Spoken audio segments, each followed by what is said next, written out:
नमोस्तु गुरुदेव, नमोस्तु नमोस्तु नमोस्तु। गुरुदेव, मेरी शंका है कि आजकल हमारे साथ जो सहपाठी पढ़ते हैं, बीपीएससी की तैयारी करते हैं, मैंने अधिकतर लोगों को देखा है, अधिकतर लोगों का ये प्रश्न भी है कि गुरुदेव, हमारे जीवन में जो सफलता और असफलता आती है, हम इस चीज़ को स्वीकार करते हैं कि हमारे जीवन का ये अभिन्न हिस्सा है, लेकिन कई बार ऐसा होता है कि हमें असफलताओं पर असफलताएँ मिलती हैं और कई लोगों को मैंने देखा है कि वो एकदम से बिखर जाते हैं, टूट जाते हैं। तो ऐसे समय में हम ऐसा क्या करें कि हम उन लोगों के लिए मतलब आगे बढ़ा पाएँ, उनको सकारात्मक बना पाएँ और हम सफलता तक पहुंच पाएँ? देखिए, सबसे पहले तो हमने जो सफलता के मायने अपने मन में बिठा रखे हैं उसे बदलना। आज के समय में सफलता का अर्थ लोगों ने केवल इतना बना लिया है कि किसी निर्धारित लक्ष्य को प्राप्त कर लेना सफलता है। हर व्यक्ति के अपने अपने लक्ष्य होते हैं और जिसने उस लक्ष्य को पा लिया वो अपने आप को सफल मानता है और शेष लोग अपने आप को विफल मानते हैं।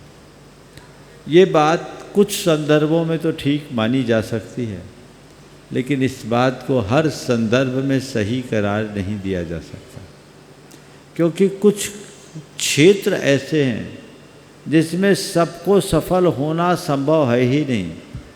खासकर तुम जैसे युवाओं को मैं कहूँगा, और जिस पर केंद्रित होकर तुमने सवाल किया है, खासकर वे युवा या वे लोग जो किसी प्रतियोगी परीक्षा में बैठ रहे हैं।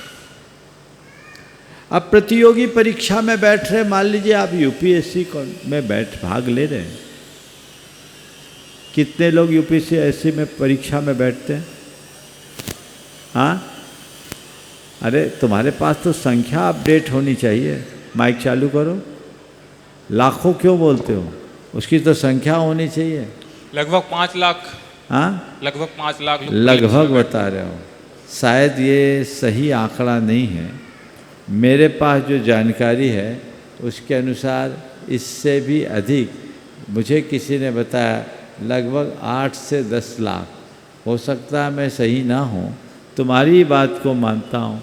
5 लाख लोग बैठते हैं। सिलेक्ट कितने होते हैं?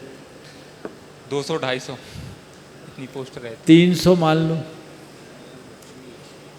5 लाख लोग भागीदारी करें, उसमें से जनरल कैटेगरी के मैक्सिमम 300 लोग का चयन हो।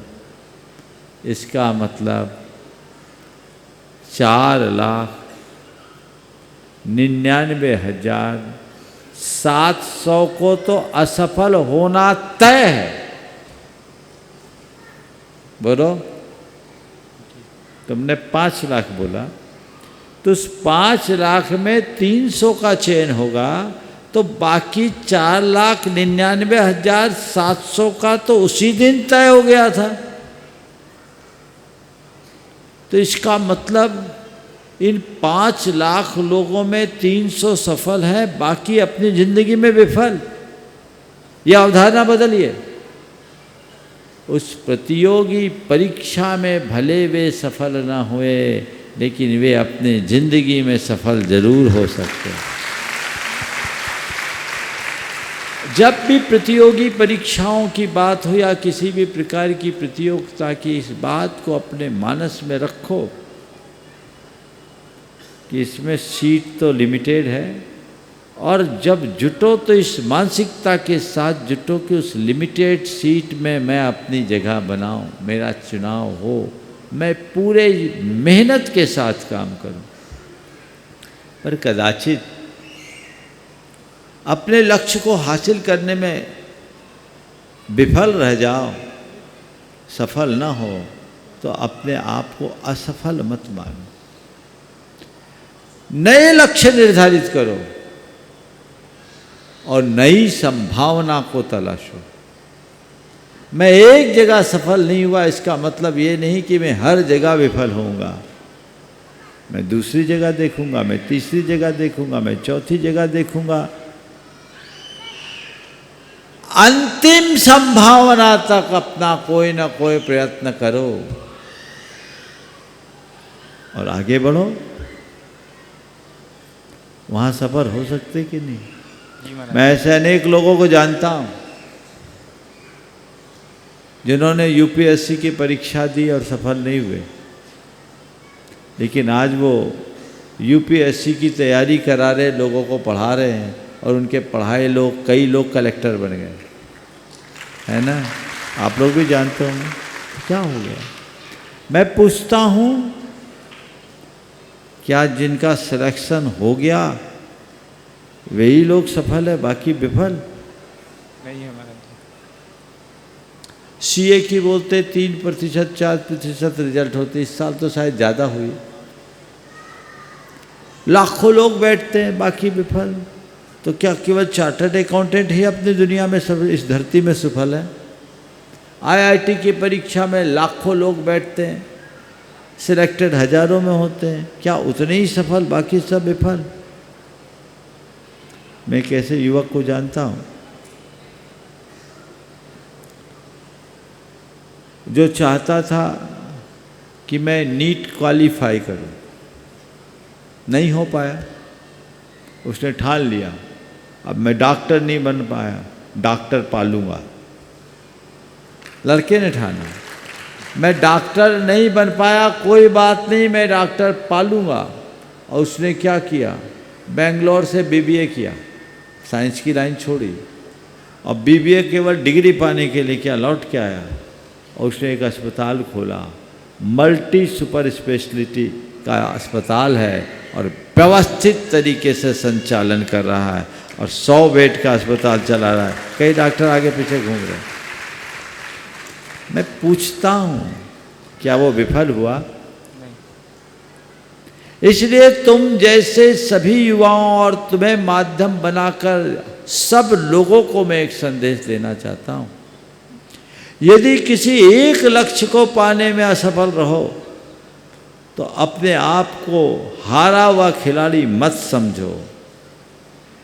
एक जगह हार गया, दूसरी जगह जीत सकता हूँ, दूसरी जगह हारूंगा, तीसरी जगह जीतूंगा, कहीं ना कहीं तो जीतूंगा। लेकिन इसमें एक बात और भी बोलता हूँ, पहली बार में मोर्चा मत बदलना। जिस लाइन पर चल रहे हो उसकी अंतिम संभावना तक वहां लगो। एक बार नहीं तो दूसरी बार, दूसरी बार नहीं तो तीसरी बार, तीसरी बार नहीं तो चौथी बार। हम एक बार नहीं तो बार बार प्रयत्न करेंगे, परिणाम तो आएगा। समझ गए? आज नहीं कल। हमें पता है मोहम्मद गजनी ने, मोहम्मद गौरी ने कितनी बार चढ़ाई करने के बाद दिल्ली को जीतने में सफलता पाई, बोलो? हाँ, 16 बार हारा, 17वें बार में दिल्ली फतह की। कल्पना करो क्या होता होगा। हर बार जब हार का मुंह लेके जाता होगा तो कैसा लगता होगा। लेकिन एक बार और, एक बार और, एक बार और करते करते 16 बार हारने वाले ने 17वें बार में विजय हासिल कर ली।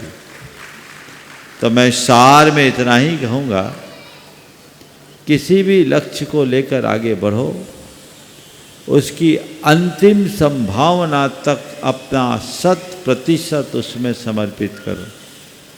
और यदि कदाचित उसमें सफल न हो तो नई संभावना को तलाशो और उसमें आगे बढ़ो। जीवन में करने के बहुत अवसर।